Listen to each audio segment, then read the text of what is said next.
নমস্কার বন্ধুরা, আমি বিশ্বজিৎ আবার আপনাদের সাথে যুক্ত হচ্ছি একটি নতুন ভিডিওর মাধ্যমে।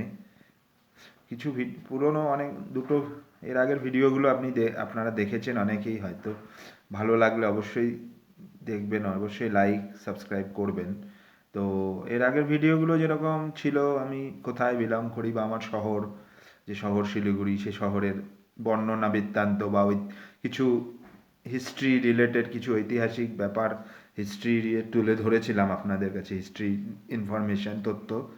তো আজ যেহেতু আমি উত্তরবঙ্গের থেকে বিলং করি, উত্তরবঙ্গেরই একটা ছেলে, উত্তরবঙ্গে থাকি, তো আমাদের উত্তরবঙ্গ হচ্ছে এখানে উত্তরবঙ্গ প্রকৃতি উত্তরবঙ্গকে ঢেলে দিয়েছে, ঢেলে সাজিয়ে দিয়েছে পুরোপুরি। পাহাড়, ডুয়ার্স, তরাই, এক একটা মানে এই যে পাহাড়ের সৌন্দর্য একরকম, ডুয়ার্সের সৌন্দর্য একরকম, তরাই যে তেরাই বলি আমরা, সে তেরাইয়ের সৌন্দর্য আরেক রকম। তো বিভিন্ন যে ক্ষেত্র, তিনটা ক্ষেত্র, এটার পুরো সংমিশ্রণ আমাদের উত্তরবঙ্গ। তো আপনারা যেরকম পাহাড়ের দিকে গেলে যে কিছু, তো উত্তরবঙ্গে যে বিশেষ বিশেষ বিশেষ যে বিশেষ যে আলোচনা আসে, তার মধ্যে অবশ্যই পর্যটন আলোচনাকে বাদ দেওয়া কোনোভাবেই চলে না। তো সেই পর্যটন নিয়ে আপনাদের সামনে কিছু তথ্য বা কিছু তুলে ধরতে চাই। হয়তো সেগুলো আপনারা জানেন বা এসেছেনও সেখানে, তাও আমি যতটুকু চেষ্টা করব তুলে ধরার। তো শুরু করা যাক। তো আপনাদের সাথে সেই আলোচনা কিছু শুরু করা যাক, যে পর্যটন কেন্দ্র বা কিছু যে আমাদের উত্তরবঙ্গের। তো উত্তরবঙ্গ যেহেতু পাহাড়, তরাই, ডুয়ার্স নিয়ে অবস্থিত, তো এখানে আপনারা জানেন যে বিভিন্ন মাধ্যমে বিভিন্ন আপনারা অনেক সময় এসেছেন যে দার্জিলিং, কালিম্পং, কার্শিয়ং। তো আমাদের দার্জিলিং যে কুইন অফ হিলস বলা হয়, সে দার্জিলিংকে রানী বলা হয় পাহাড়ের। সেখানকার আলাদাই আকর্ষণ, যেটা আকর্ষিত করে ট্যুরিস্টরা বছর বছর প্রতি সময় প্রচুর মানুষকে আকর্ষিত করে। তারা এই দার্জিলিংয়ের প্রতি একটি আকর্ষিত হয়ে প্রতি বছর আসেন। তো এখানে যেরকম খুবই উল্লেখযোগ্য স্থান, যেরকম ম্যাল রোড, সেখানে একটি দার্জিলিংয়ের ম্যাল রোড খুবই উল্লেখযোগ্য, যেখানে সবসময় ট্যুরিস্টের ভিড় আমরা দেখতে পারি। তারপরে আপনার যে দার্জিলিংয়ে আরেকটি খুবই এই পাহাড়ের যেটি খুবই উল্লেখযোগ্য, যেটাকে উল্লেখ না করলেই নয়, সেটা হচ্ছে টাইগার হিল। যে কাঞ্চনজঙ্ঘার যে ভিউ, যখন আমাদের সানরাইজ সূর্যাস্ত হচ্ছে, সেই ভিউ জন্য বিদেশের পর্যটকও তারাও এসে এই ভিউ উপভোগ করে যান। তারপর আমাদের কালিম্পং সিনিক বিউটি অনেক। কালিম্পং একটা হিল স্টেশন, এটি পাহাড়ি ছোট্ট শহর কালিম্পং। সেখানেও মানুষজন আসছে। এখন কালিম্পং জেলা হিসেবে এখন কালিম্পং বিস্তার লাভ করেছে, বা জেলা হিসাবে এখন স্বীকৃত। তারপর কার্শিয়ংও একটি সাব ডিভিশন, মহকুমা। তো কার্শিয়ংও একটি সিনিক বিউটি। তো সেখানেও প্রকৃতি উজাড় করে দিয়েছে তার সৌন্দর্যকে। সেখানেও আপনারা অনেকেই এসেছেন যারা আমার ভিডিওটা দেখবেন। তো এগুলো তো হিল স্টেশনে কিছু উল্লেখযোগ্য নাম আপনাদেরকে বললাম। প্লাস এখন যে সময় আসছে, এখন ট্যুরিজমে যে এখনকার মডার্ন ট্যুরিজম যেটা বলতে পারি আমরা, এখন মডার্ন সময় যে ট্যুরিজমে এখন হোমস্টের চাহিদা খুব হয়েছে। যে বিভিন্ন অফবিট ডেস্টিনেশন, যেগুলো আগে মানুষ জানতো না, কিন্তু এখন বিভিন্ন ইউটিউব মাধ্যম বা সোশ্যাল মিডিয়ার মাধ্যমে মানুষজন জানতে পারছে যে এখানে যে অফবিট ডেস্টিনেশন, যেরকম আমাদের কিছু কিছু অফবিট ডেস্টিনেশন, যেরকম বিজনবাড়িতে আছে।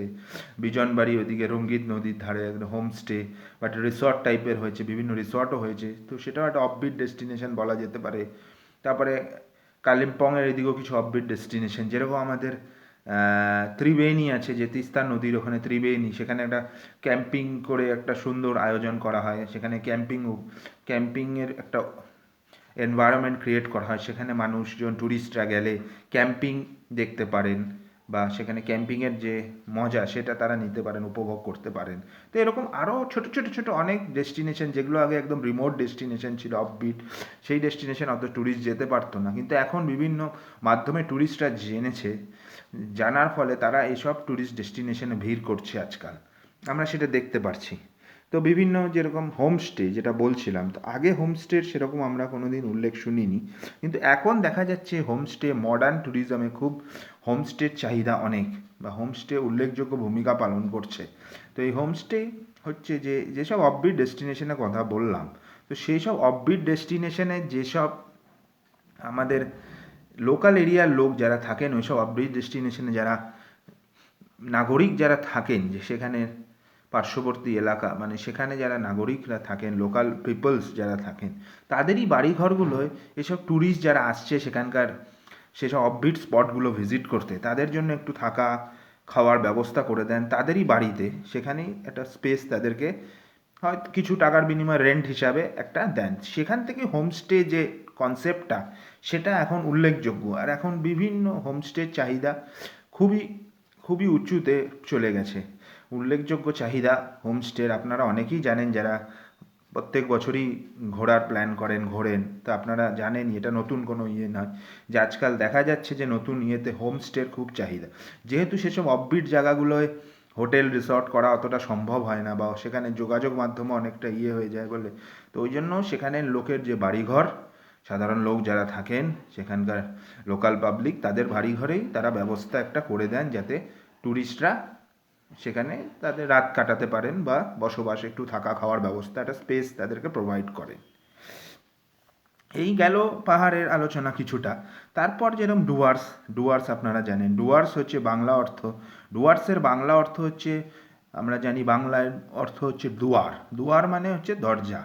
সেই দরজা মানে আমরা বলতে পারি যে ডুয়ার্স হচ্ছে প্রকৃতির দরজা, যে প্রকৃতি তার দরজা খুলে দিয়েছে মানুষের সামনে, যে তার সৌন্দর্যকে উপভোগ করার জন্য। তো এইখানে বিস্তীর্ণ জঙ্গল, তো উল্লেখযোগ্য কিছু জঙ্গল যে ন্যাশনাল পার্ক, যেরকম জলদাপাড়া, গরুমারা, তারপরে চাপড়ামারি ওয়াইল্ড লাইফ স্যাংচুয়ারি যে আছে, তারপরে চিলাপাথা ফরেস্ট, এগুলো কিছু উল্লেখযোগ্য ডুয়ার্সের যে বনাঞ্চল।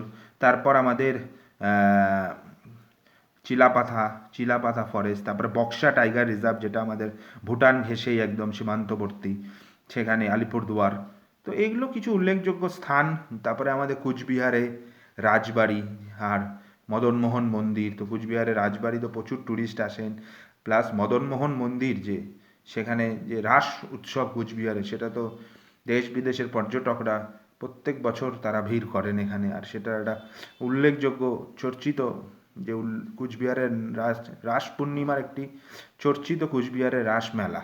সেখানে বিভিন্ন মেলা, এক মাস ব্যাপী মেলা চলে। সেখানে মানুষজন, প্রচুর মানুষজন আসেন, সেখানে বিভিন্ন জিনিসের দোকান হয়, স্টল হয়, বিভিন্ন কেনা বেচা চলে। তো একটা বড় এই মেলা, বহু দিন ধরে মেলা চলে আসছে। তো আজ এটুকুই কিছু আপনাদের সাথে শেয়ার করলাম, যে কিছু উল্লেখযোগ্য স্থান বা কিছু উল্লেখযোগ্য আমাদের উত্তরবঙ্গের, যেহেতু আমি উত্তরবঙ্গের ছেলে। তো যদি ভালো লাগে অবশ্যই দেখবেন, লাইক শেয়ার করবেন। তো আবার নতুন ভিডিওর মাধ্যমে আবার যুক্ত হব আপনাদের সঙ্গে। তো ভালো থাকবেন, নমস্কার।